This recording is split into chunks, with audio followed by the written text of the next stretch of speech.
성경 말씀은 히브리서 1장 1절에서 8절까지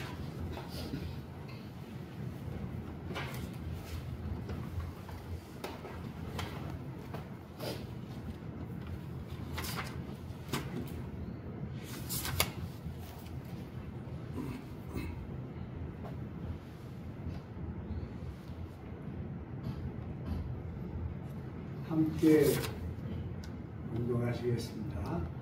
옛적의 선지자들을 통하여 여러 부분과 여러 모양으로 우리 조상들에게 말씀하신 하나님이 이 모든 날 마지막에는 아들을 통하여 우리에게 말씀하셨으니 이 아들을 만유의 상속자로 세우시고 또 그로 말미암아 모든 세계를 지으셨느니라. 이는 하나님의 영광의 광채시요 그 본체의 영상이시라. 그의 능력의 말씀으로 만물을 붙드시며 죄를 정결하게 하는 일을 하시고 높은 곳에 계신 지극히 크신 이의 우편에 앉으셨느니라. 그가 천사보다 훨씬 뛰어남은 그들보다 더욱 아름다운 이름을 기업으로 얻으시리니 하나님께서 어느 때나 천사 누구에게 너는 내 아들이라 오늘 내가 너를 낳았다 하셨으며 또다시 나는 그에게 아버지가 되고 그는 내게 아들이 되리라 하셨느냐. 또 그가 맏아들을 이끌어 세상에 다시 들어오게 하실 때 하나님의 모든 천사들은 그에게 경배할지어다 말씀하시며 또 천사들에 관하여는 그는 그의 천사들을 바람으로 그의 사역자들을 불꽃으로 삼으시느니라 하셨으되 아들에 관하여는 하나님이여 주의 보좌는 명령하며 주의 나라의 규는 공평한 규이니이다. 아멘. 하나님 아버지, 저희가 제각각 자기 삶의 길을 걸어서 이 시간 주님 앞에 함께 모였습니다. 우리의 삶은 보잘것없고 우리의 영적 수준도 보잘것없습니다. 그래도 하나님은 우리를 버리시지 아니하시고 우리를 기억하시고 우리를 찾아오시고 시시각각 우리의 삶 속에 동행하셔서 우리의 삶을 채우시고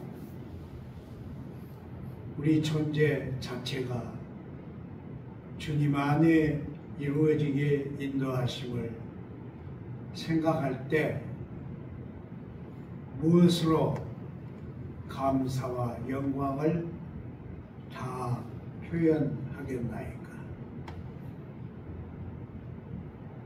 우리가 세상에서 힘들고 사람들 사이에서 어렵고 내 자신의 존재가 흔들릴지라도 하나님이 저희를 붙드시고 인도하시면 우리의 모든 어려움과 문제들이 하나님 앞에서 하나님의 얼굴 곧 은혜의 앞에서 해결될 것을 믿습니다. 하나님을 배울 때만 우리의 영혼이 뜨겁고 하나님의 말씀이 생동할 때만 우리의 삶이 복되고 충만할 줄 믿습니다.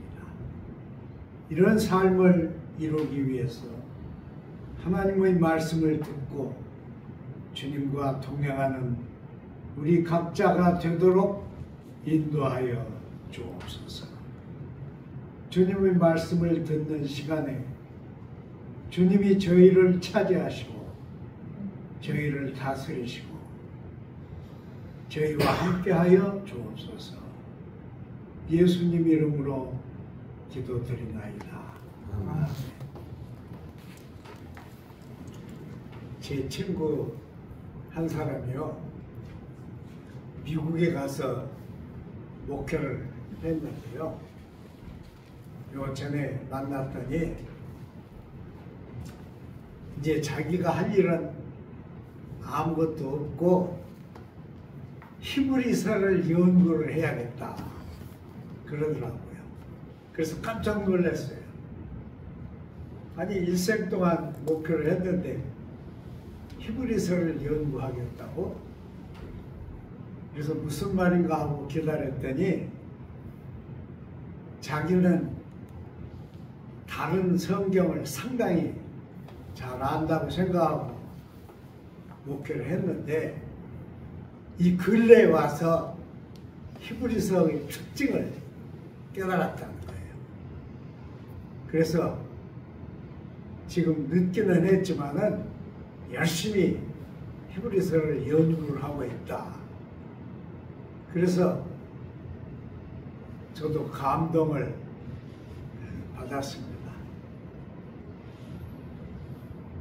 오늘 우리가 히브리서 1장 앞에 있는 부분을 읽었는데요.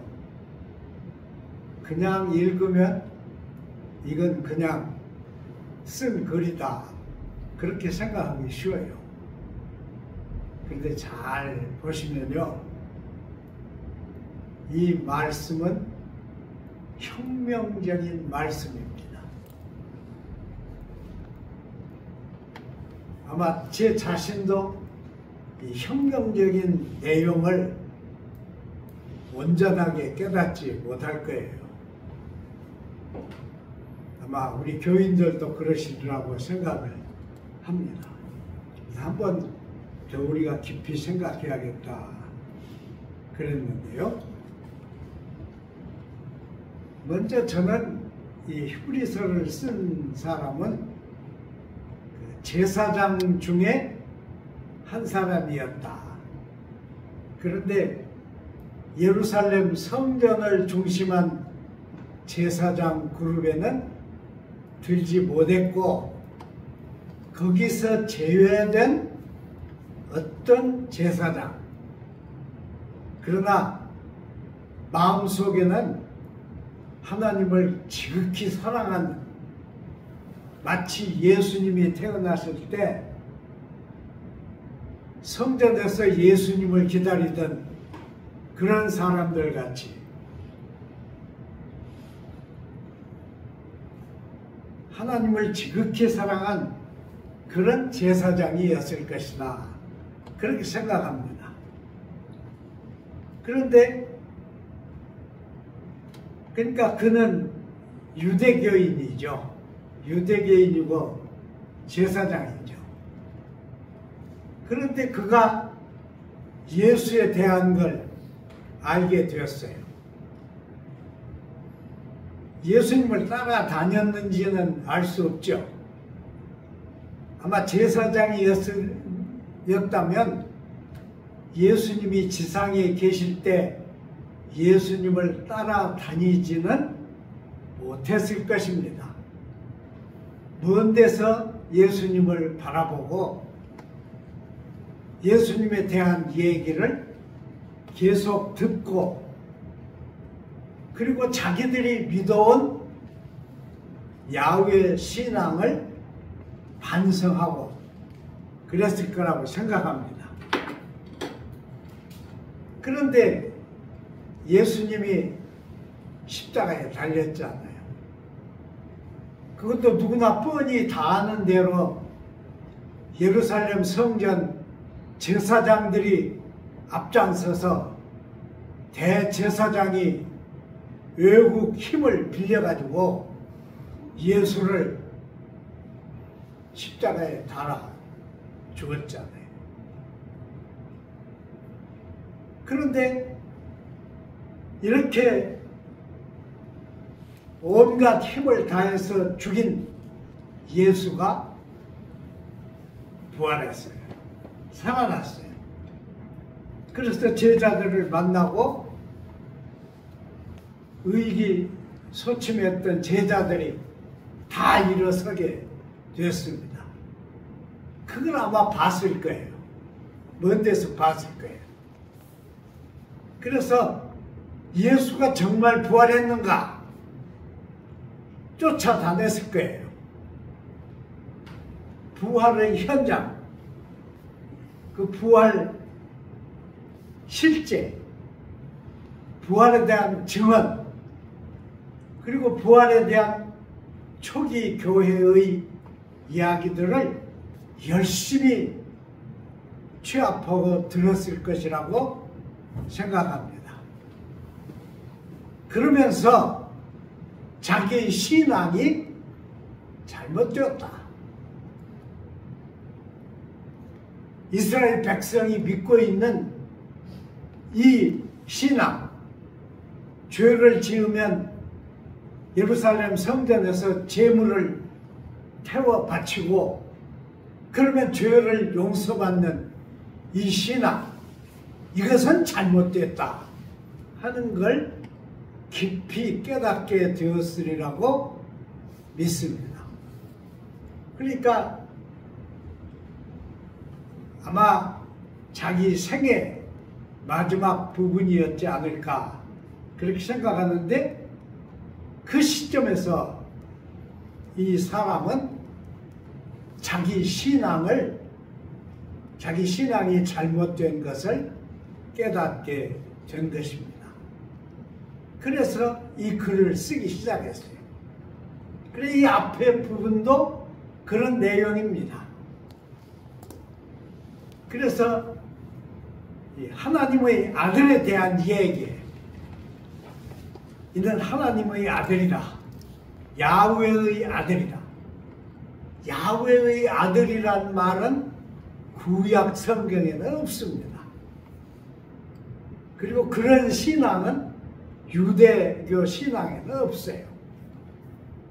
그러니까 기독교가 생기면서 야훼의 아들이란 사상은 생긴 거예요. 그러니까 이 사람도 그때부터 예수가 야훼의 아들인가? 예수가 야훼의 아들이다. 예수 말고는 야훼의 아들인 사람이 없다. 이런 노선을 걷게 되었을 거라고 믿습니다. 그래서 히브리서를 썼을 거예요. 제 욕심 같으면 히브리서를 길게 써서 우리가 충분히 이해를 할 수 있게 썼으면 좋았겠지만은 이분은 그렇게 길게 쓰지 않았습니다. 짧게 썼어요. 그러나 이 속에는 만일 히브리서가 없으면 우리가 예수의 속죄 내용을 어디서도 이해할 수 없는 그런 내용이 기록이 되어 있습니다. 그리고 히브리 제사장들이 드렸던 모든 제사가 죄를 용서하는 제사가 못 되었다는 사실, 그리고 오직 인류가 저지른 죄는 예수의 제사에 의해서만 속죄가 될 수 있다고 하는 사실, 이게 기독교의 핵심이잖아요. 그러니까 이 기독교의 핵심을 이 유대교 제사장이었던 히브리서 저자가 여기다 밝힌 겁니다. 저도 이 히브리서의 깊은 내용을 깊게 깨달은 것은 50대 가까워서야 깊게 깨닫기 시작했습니다. 그래서 그때부터 히브리서 설교를 많이 했는데요. 아직 한 번도 만족하게 설교를 한 일은 없어요. 어려워요. 정말 어렵습니다. 그래도 우리는 이 말씀을 더 깊이 생각해야 한다. 그렇게 믿습니다. 하나님이 어떤 천사에게도 너를 오늘 내가 낳았다 그렇게 말씀하신 일이 없다는 거예요. 사실 그런 기록은 없죠. 오직 예수만 하나님이 낳으신 유일한 아들이다. 이것이 히브리서 저자의 증언입니다. 얼마나 이게 혁명적인 이야기예요.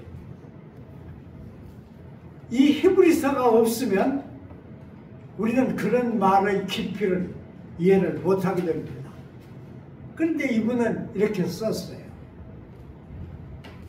그러면서 어떻게 썼느냐 그러면 어떤 천사도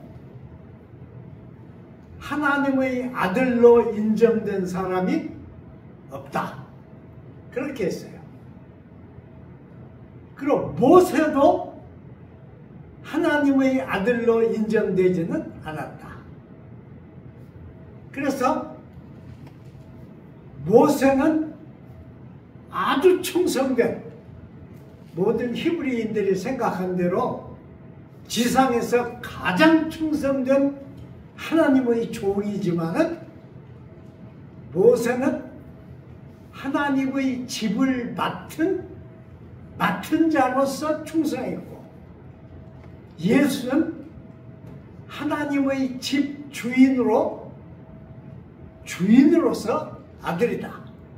이게 히브리서 저자의 증언입니다. 그러니까 모세도 소용없다는 거예요. 그렇게 히브리 사람들이 소중히 여기는 모세도 이 예수 앞에서는 그림자에 불과하다. 그런 얘기예요. 그리고 천사들도 제 아무리 훌륭한 천사라도 예수와는 비교할 수가 없다. 그래서 천사들은 하나님의 쓰인 자였고 예수는 하나님의 외아들이다. 이렇게 증언을 했습니다. 여러분 다 아시겠지만 유대 민족들은 하나님을 엄청 두려워했습니다. 그리고 그들은 사람은 절대로 하나님을 볼 수 없다. 이렇게 훈련이 됐어요. 그래서 만일 하나님을 본 자가 있다고 하면 그는 억지로라도 죽여야 한다. 그렇게 믿었습니다. 그런 사실이 확실한 것은 아브라함도 늘 하나님하고 대화를 했지만 하나님을 직접 만난 일은 없습니다. 여러분 구약이 다 그렇게 되어 있잖아요. 아브라함이 만난 것은 하나님의 사자입니다. 그러니까 하나님의 천사예요. 언제든지 하나님의 천사를 만났어요. 그런데 이스라엘 백성들은 하나님의 천사만 만나도 자기가 죽을 거라고 생각했어요. 그건 삼손의 어머니를 보면 알 수 있어요. 삼손의 어머니는 아이를 낳지 못했어요. 그래서 아이를 낳지 못하면 자연히 하나님께 빌잖아요. 하나님께 빌었습니다. 근데 어느 날 밭에서 하나님의 사람을 만났어요. 그리고 또다시 하나님의 사람을 만났습니다. 그러니까 삼손의 어머니가 절망을 했어요. 그래서 남편에게 뭐라고 그랬어요? 내가 죽을 것 같다고 그랬습니다. 남편이 왜 그러느냐 그러니까 내가 하나님을 봤어요. 진짜 하나님을 본 건 아니에요. 하나님의 천사를 만난 거예요. 하나님의 천사만 만나도 죽는다고 믿었습니다. 여러분 이사야도 그랬잖아요. 이사야도 하나님의 발을 봤습니다. 이사야가 부름을 받을 때 하나님의 발을 봤어요. 발이라고 믿었죠. 그런데 이사야는 자기가 이제 죽게 생겼다고 생각했어요. 그리고 이 죄 많은 눈으로 하나님을 보았으니 내가 어떻게 될까? 그래서 하나님의 천사가 숯불을 가져다가 이사야의 입술을 정케했잖아요. 입술을 정케해서 하나님의 사람이 되게 만들었습니다.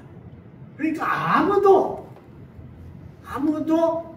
하나님을 직접 본 사람은 없습니다. 모세도 하나님을 직접 보지 않았어요.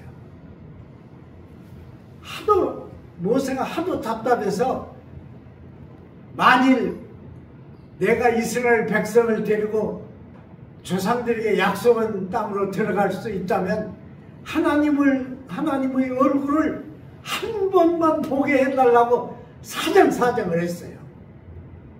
그랬더니 너는 거기 서 있어라. 내가 네 앞으로 지날 테니까 나를 보라 그랬는데 하나님의 등만 보았습니다. 그러니까 아무도 하나님을 본 사람이 없어요. 그렇게 하나님은 무서웠어요. 그런데 이 히브리서 저자는 하나님이 세상에 들어오셨다고 증언했습니다. 하나님의 아들이 세상에 들어오셨다. 이렇게 증언했어요. 그 기가 막힌 얘기예요, 이것은. 이건 우리가 지금 기독교인으로서 오래 기독교가 세상에 있어온 이 역사 속에서 이 성경을 읽으니까 그렇죠. 진짜로 하면 이 성경이 쓰일 때 히브리서를 쓴 이는 혁명적인 글을 쓴 사람이에요. 아마 예수를 죽인 대제사장이 이 글을 그때 읽었다면 히브리서를 쓴 사람을 가만두지 않았을 거예요. 찾아내서 죽였을 겁니다. 그러나 이는 이런 존귀한 증언을 했어요. 하나님의 아들이다. 하나님의 아들이 예수다. 그럼 그걸 어디서 봤겠어요? 보세요. 예수의 부활에서 예수가 하나님의 아들이라는 걸 본 겁니다. 여러분 보세요.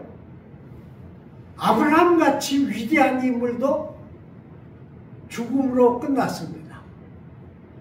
모세도 죽음으로 끝났습니다. 다윗도 죽음으로 끝났습니다. 다윗의 관은 이스라엘에 지금도 모셔져 있습니다. 땅에 묻혀 있잖아요. 다윗의 관은 관체로 이스라엘 나라에 모셔져 있습니다. 다윗도 그렇게 죽음으로 끝났죠. 엘리야도 그렇죠. 이사야도 그렇죠. 예레미야도 그렇죠. 모든 인간이 다 죽음으로 끝납니다. 그런데 이 유대 제사장들이 대제사장이 로마의 힘을 빌려서 예수를 죽였지만 예수는 죽음으로 끝나지 않았습니다. 그 정이에요. 틀림없이 십자가에 달려서 죽었는데 그는 부활하신 거예요. 그 점이 바로 예수가 야훼 하나님의 아들이라고 하는 증언입니다. 그런데 이 히브리서 저자는 속죄의 내용까지 얘기를 했어요.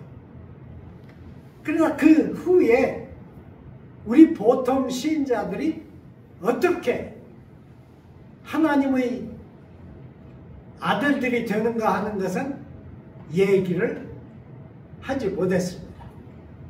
그 얘기는 누가 했어요? 바울이 했습니다. 그러니까 제 생각에는 물론 옛날 교회에서는 히브리서를 바울이 썼다고 하는 그런 그 이론도 있었지만은 지금은 그렇게는 안 생각하죠. 바울도 히브리서를 많이 읽었다고 저는 믿습니다. 그러니까 히브리서의 내용이 바울 속에 그대로 들어가 있습니다. 그러면서 바울이 예수 그리스도 안에 있는 사람은 그리스도 안에서 양자가 되는, 하나님의 양자가 되는 내용을 밝힌 것입니다. 양자가 된 사람은 명분만 양자가 아니고 하나님의 유업을 이을 자다. 하나님의 유업이 뭡니까? 하나님의 유업은 우주입니다. 온 우주예요. 우리는 아직도 과학이 이렇게 발전했지만 우주가 얼마만큼 큰가 아무도 모릅니다. 아무도 몰라요. 별의 수도 모릅니다. 그래서 한정된 이 한계 속에 있는 별의 수를 헤아려 가지고 그것을 우주의 넓이에, 우리가 지금 생각할 수 있는 우주의 넓이에 곱해서 별이 대개 몇 개쯤 되겠다, 그런 추측만 가능합니다. 그 우주가 바로 하나님의 유업입니다. 하나님이 창조하신 창조의 내용이에요. 그러니까 그리스도 안에서 하나님의 양자가 된다고 하는 것은 말만 있는 계약이 아닙니다. 이것은 하나님의 양자가 됨과 동시에 하나님의 유업을 이을 자, 유업을 얻을 자, 유업을 약속받은 자들이 곧 우리 시인자들입니다. 이렇게 크고 넓은 신앙을 가져야 우리가 현세를 넘어서 영원을 관통하는 신앙을 가질 수 있다고 믿습니다. 기도하겠습니다. 하나님 아버지 감사드립니다. 부족하기 이를 데 없는 저희들이지만 성경 말씀을 읽을 때마다 이 말씀은 진실로 하나님의 말씀입니다. 그뿐 아니라 히브리서 저자는 아들이 말씀하신 것만 하나님의 말씀이 아니고 아들 자체가 하나님의 말씀이라고 했습니다. 이 히브리서 저자는 하나님의 아들인 예수 그리스도에 대해서 누구보다 핵심을 깨달은 위대한 계시에 통달한 인물이라고 생각할 수 있습니다. 이런 이 존귀한 신앙을 우리에게도 허락하셔서 우리의 신앙이 좁고 눈앞에 있는 것에만 속한 신앙이 아니고 하나님이 약속하신 영원하고 현세를 넘어선 하나님의 약속을 가진 신앙이 되게 우리를 붙들어 주옵소서. 거룩하신 하나님, 이 성경이 우리 생활 속에서 날마다 생동하여서 우리의 신앙에 새 생명을 공급하게 도와주시고 이 새 생명이 주님이 우리에게 맡기신 사랑을 공급하는 삶으로 구체화되게 우리와 동행하여 주시옵소서. 예수님 이름으로 기도드리나이다. 아멘.